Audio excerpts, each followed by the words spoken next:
Hello everybody, thanks for signing up and joining me on this tutorial. What we're going to be coming up with is this. If we have the time, we probably are going to check out how to make the bubbles. I don't know if you can see them. And then after that, we're going to come up with a stylized version of the animation in Houdini, kind of like a Lego bricks kind of fluid or a pixelated fluid of sorts. And I hope you enjoyed it. I had a lot of fun making this and figuring it out. So let's get started. This is not necessarily a beginner's tutorial, so my assumption is that you already have a basic understanding of what Realflow is, the software itself, what it does, that you understand the navigation, the user interface, and how the node network and structure works.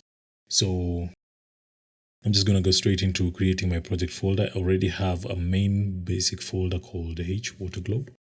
So I'm going to call this water globe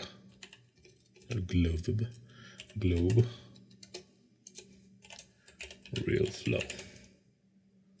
And I'm going to click create project. So now we're set up. We're going to fix a few things as we get started. First of all, I'm going to turn down this warning and message dialog. Just double click on the messages icon and it disappears. Now we have the grid, the node tree, and the settings interface.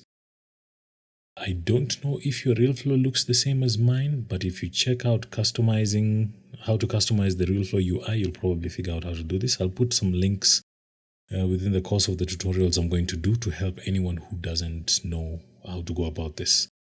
First things first, I want to do a high frame rate simulation. So down here on the green simulate tab, I'm going to click on the drop down arrow, then go all the way down to options. In the general tab, I'm going to change my FPS output to 120 frames per second. This is going to help me ramp up and ramp down speed. Maybe if you wanted to have a bullet time effect, this is the place where you set up the initial flow so that you can have access to that wide range of frames per second. Then I'm going to go to the Diverso tab, and then I'm going to, on the CUDA section, I'm just going to click use CUDA GPU. We're going to be using Diverso exclusively. I recommend that you always use Diverso when you're using Realflow. It's amazing and it's very, very fast. Compared to CPU, you can have on average 2 to 5 times faster simulation performance than a CPU while using GPU on CUDA. I haven't yet used OpenCL, but I'm very familiar with CUDA, so I'd highly recommend that you use CUDA. So let's click OK. We're going to basically, what we're doing is you're coming up with a fluid that is inside a sphere. So we go to the geometry tab. We're going to pick sphere. Let's just zoom in on it. This is a very small scale simulation. So just in case you have trouble panning and navigating, just make sure that the sphere is highlighted. Right click on it and say zoom selected. It basically centers it onto your orbit rotation. It tends to happen with Realflow when you use really small scales. And this is really small, as you can see by the size of the grid. All right, now we already have a sphere. So what we're going to do now is we're going to go to the Diverso Particles tab, and at the third last tab is the Fill Object. We're going to click on Fill Object because we want to fill the sphere with fluids or particles. So house clean a bit. Okay, first of all, I'm going to go to the domain and get rid of this icon. It's a bit of a distraction. So on the domain, go to the display tab, and under show icon, uncheck that and it goes away. There's something inside the fluid, inside the sphere, but it's not very visible. That's probably because the resolution is very low. Now this is dependent on how you decide to manage your scene. This is dependent on how you decide to manage your scene. Resolution is very dependent on scene scale. So in this particular case, I'm just going to go to the domain, and under the domain tab in the resolution segment, I'm going to pipe it up to about 150. and then I'm going to reset by clicking Control A, enter.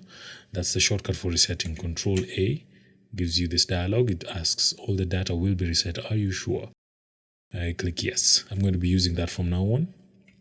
As you can see now, if we switch off the grid by pressing G and we turn off the sphere by pressing off the toggle icon for visibility, we can see now, there's a fluid and it's full all the way from the bottom to the top, left to the right. That's not what we want though. We want to have the fluid be probably halfway to the top. So we're going to go to the emitter tab, go under the emitter subcategory, and then if you go down to fill volume and then mouse over the drop down arrow, you'll see a hand. Click on it and it's going to show you the fill ratios in X, Y, and Z. So it's filled across from the front to the back and from the top to the bottom. What we need to do is change the fill Y ratio to 0.5. And as you can see, the fluid now is half of the sphere. Okay, another thing we need to do is, let's go back to the domain and let's go to the domain tab under the type. Currently it's set to liquid PBD. What I want to do is use SPH. SPH is slightly slower than PBD, but more realistic. More information on that probably is going to be in a few links that I'm going to share with you guys, but you can ask me questions on the comment section and I will answer as best as I can. So we're going to click on that and switch it to liquid SPH. Then we're going to go to the external pressure and change that to 0.1. If we right click on the external pressure and press F1 for help, it's going to show you a nice dialog that explains what that is. It tries to limit a fluid's expansion tendency and can be compared to atmospheric pressure. What we want is really nice splashes. So we can't really get nice splashes because if we keep the external pressure high, because that means there's going to be a lot of forces exerting on the particles to keep them together. But if the external pressure is low, it means the particles tend to separate and to distribute easier based on the forces that it's currently undergoing. I think that's the easiest way I can explain that. If you have any questions, please ask. Okay, now that we've done that, we're going to add forces because in nature and in real life, there's forces. You need gravity, you need drag, surface tension. Those are pretty much the basic forces that you would have in a fluid simulation, especially if you're going for a bit of realism or even extreme realism. So I'm going to go to the daemon section. This is where all the daemons are that affect or help you sculpt or shape your fluids. So I usually have a default set that I always pick. So I start with gravity, drag force, surface tension. Those are pretty much my go-to. They're always there whenever I start doing a fluid simulation that's more of grounded in real life. So let's do a bit of housekeeping.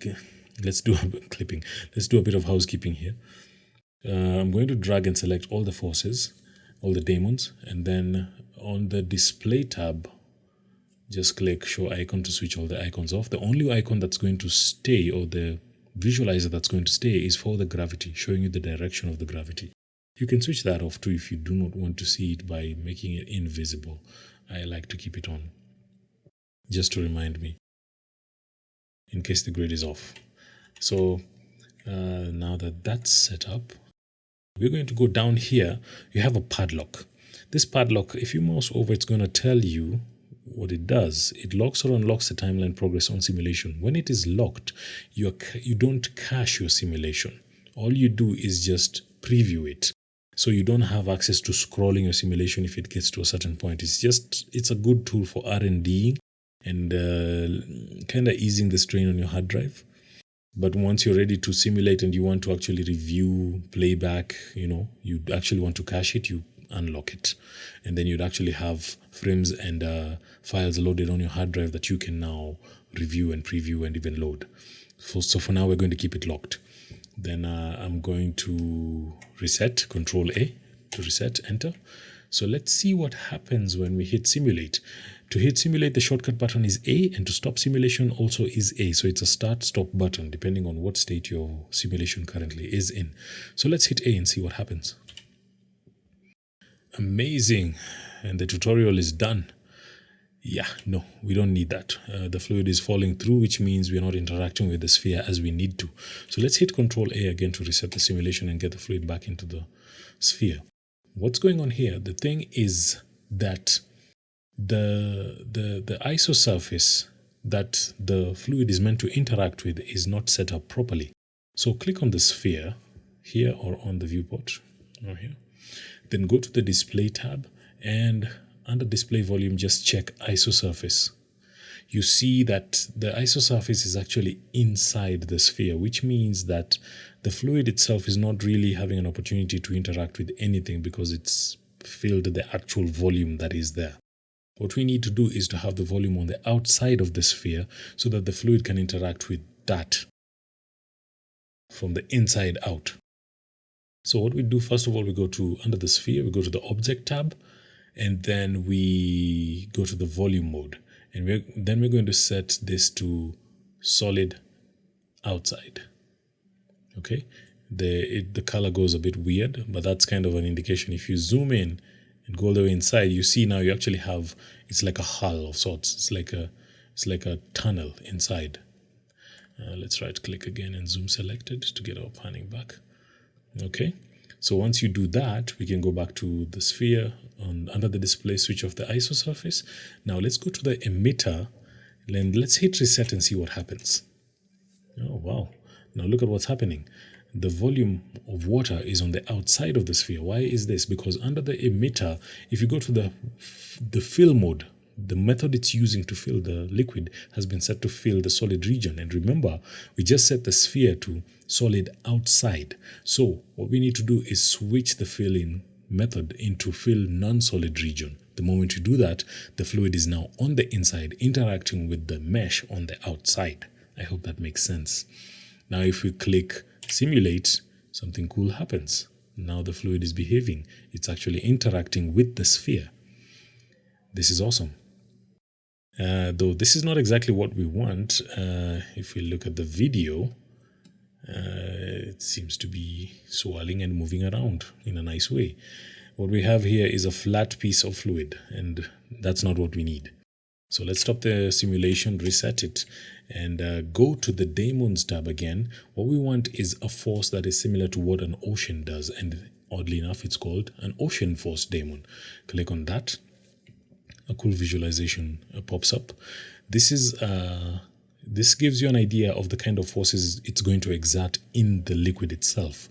We don't need to see it for now. We're going to just switch it off. And under the ocean force, I'm just going to the daemon and I'm going to set the strength to 5. Just to get it started and see what happens. Or let's do 7. I think 7 is cool. These are numbers based on my previous tests. You can always test it in your own way, but it's very interactive. Just keep your particle count low and do the tests that you need before you switch. So now that we have the ocean force, we can unlock the padlock. So now we actually need the cache so that we can play back and see exactly what we have in terms of the swirls and the motion. So save the scene and let's hit simulate and see what happens.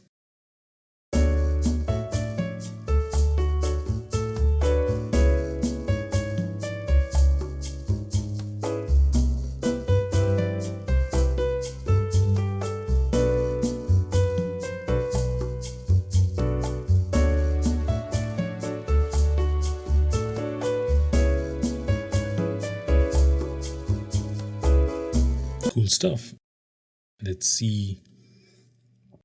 Let's scroll and see what's happening. Amazing. Now that's more like it. That's exactly what we were looking for. Now this is what the ocean force is doing. Really nice, isn't it? Okay. Now that we are done with that, we could have a much better visualization of the fluid if we go under the domain tab and under display, click on the particle range color and then crush this color range a little bit so that you can have a bit more visual representation of what's going on with the fluid. Nice. This is the velocity you're seeing. The faster it is, the whiter it is, the slower it is, the darker blue it is. Really cool. So the only thing we need to change here, you can see the effect of the surface tension this is what surface tension does. It tries to tie in particles as much as possible to build tendrils or strands around the fluid. Really cool. So what we're going to do is we're going to go to the domain. We're going to go to the domain tab, and then under resolution, let's do 1500. Let's reset, and you can see the particle count has gone up to 375,000, which is not bad for what we are doing. You could always go higher. I tend to really go quite high, sometimes up to 1.5 million particles. So for now, I think this is okay. So now we're going to go to the export settings. On the top line of the software, go to export central, export, then export central. Then under the diverse domains, there's going to be the domain that we have, that we're working with here. Click the drop down arrow. You'll see that it's caching RPC files. What we need for Houdini is going to be Alembic files, ABC. If you click the drop down, we see that the velocity and ID are already checked as properties that are going to be inherent to the particles. We will use these two within Houdini. So if they're not checked on your end, just check them. And if I check out everything else, everything seems to be fine. If we go through the surface tension, let's see, maybe we can turn it up a bit. Let's keep it at 30. See if we can get a bit more tendrils out of the higher resolution fluid now. And the ocean force is okay. The gravity is fine. The drag force is fine. Okay, that's cool. What I'm going to do is hit simulate, and then I'll get back to you when it's done.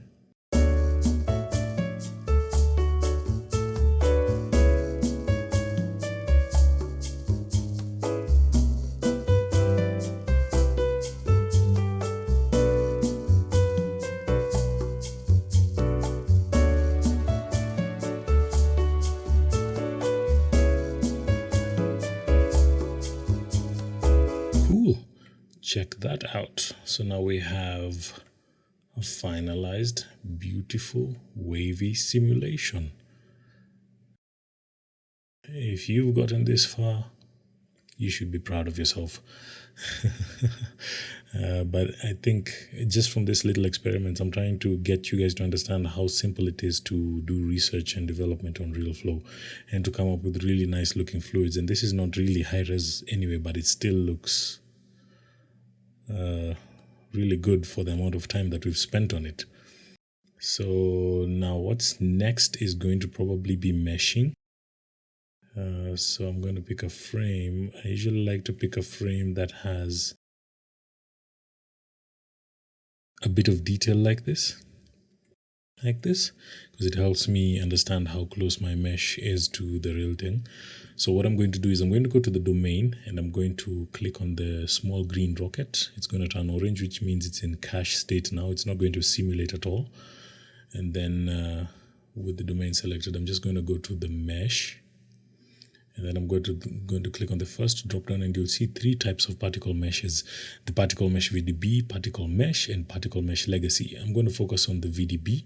I'll have links to Catalisi, who has a very good primer into the inner workings of this, as well as Dave's planing. I'm going to put the links for his tutorials too on the video below, just on the description below, and then you can check those out. You'll get a much better representation. So for now, I will kindly ask you to just flow with what I'm doing, because I don't think I'm really good at explaining how to mesh, but let's see. I will pick the particle mesh VDB.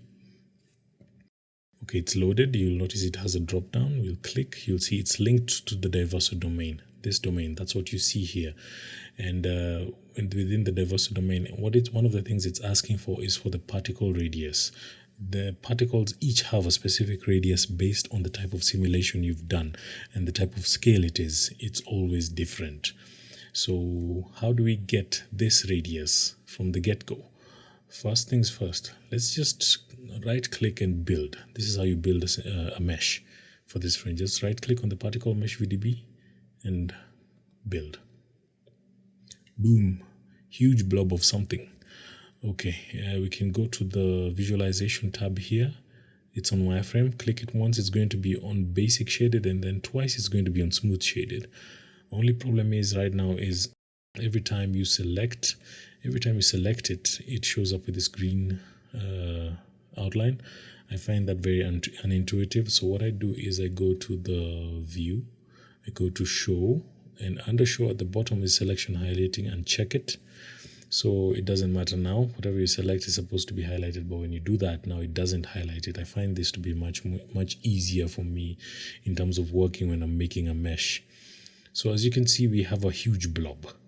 We need to get this radius, first of all, just to get started. So let's click on the domain, and then let's go to the Tools tab. And then under the Tools tab, there's a particle tooltip. This is 1, 2, 3, 4, the fourth icon. Just click on it. You'll notice when you mouse over the screen, there's an eye shape next to the selection arrow. Now, because you've selected the domain, you have to have the domain selected if you want to get the particle radius. Just mouse over anywhere and let the mouse go. It's going to pick a particle, and it's going to give you the information on that particle. You can see it has the ID, position, velocity, speed, etc. What we want from this is the radius, the last piece of data. What it says is the radius is 0.00874. Now that's what we're going to input on this domain. So it's going to be 0.00874. That's going to be our starting point. So let's click back on the particle mesh VDB again, build, see what happens. Interesting. Now it's getting closer to what the domain actually is. You can see. So you can start to build a relationship between how the radius of the particle affects the meshing of a particle, because the radius is what the polygon reads in terms of the meshing, I think.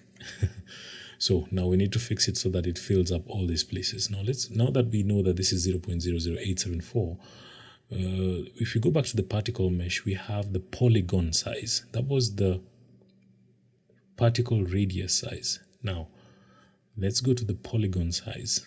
If you go to the polygon size, let's also do 008. Let's not make it as big as the other one. And then build. Voila. Now it's basically building a balance between the two. Okay. Now what we might want to do is now smooth this out. This is now where a lot of research and development goes in on your part as an artist, because you decide, I want to have it to be as smooth as chocolate, or I want to have it to be as rough as something muddy or viscous. It's up to you. So right now what I'm going to do is I'm going to go to the mesh tab in the particle mesh VDB.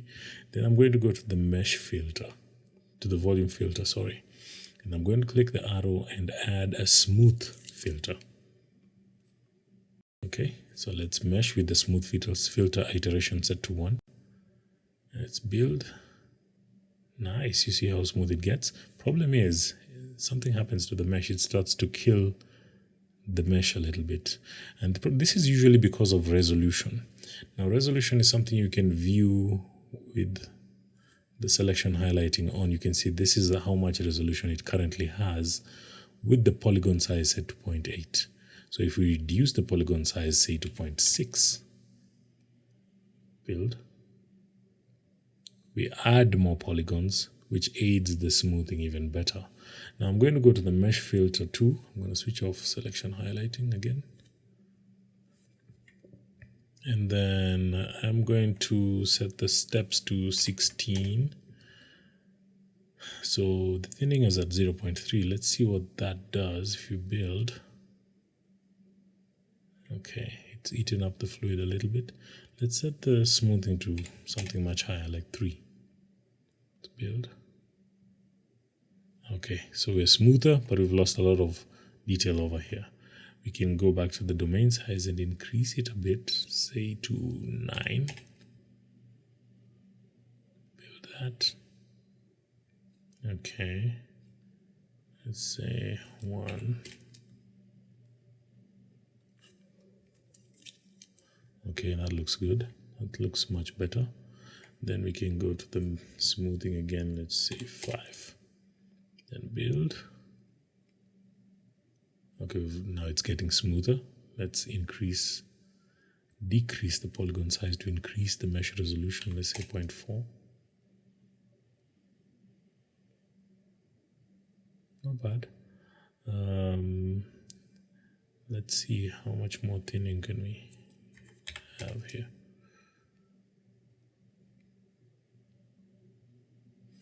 Okay, and more smoothing. Let's say 7.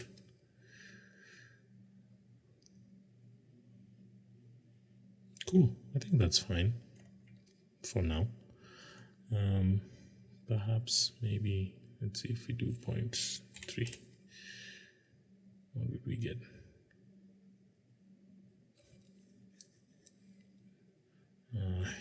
Bigger blob. Let's see, and then what we can do is 6. Thin it out a bit.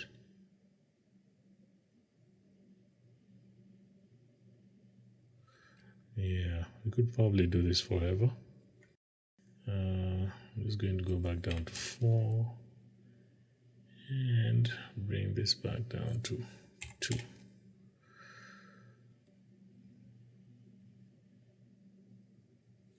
Okay, I think that works.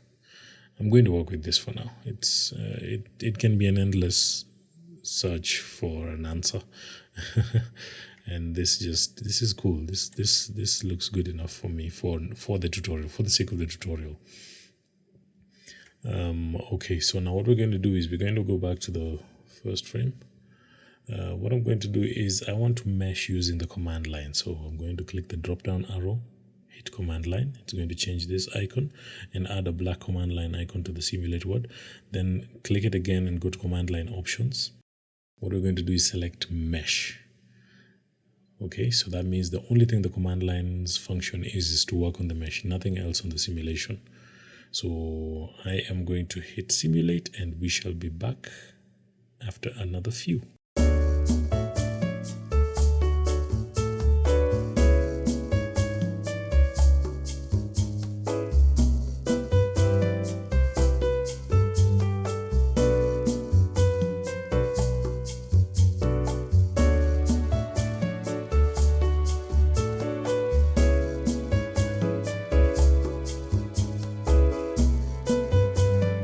Okay, we finished with the command line meshing. We can switch it off. Now, when we scroll, it automatically loads the mesh and check that out. You have the fluid swirling and splashing around. Just for visualization's sake, you can see everything is happening right within the sphere. The sphere walls are the collision point. This is cool. So now we probably have everything that we need to move over to Houdini. I hope you enjoyed this first bit of the lesson. So I'll catch you on the second part where we're going to go into Houdini, and what we're going to do is come up with the bricks. We're going to come up with this look. And then at the same time, we are going to figure out how to do the bubbles inside the fluid. And it's going to be fun. Thank you so much for hanging out with me. Let's do this. Join me on the second part. Bye.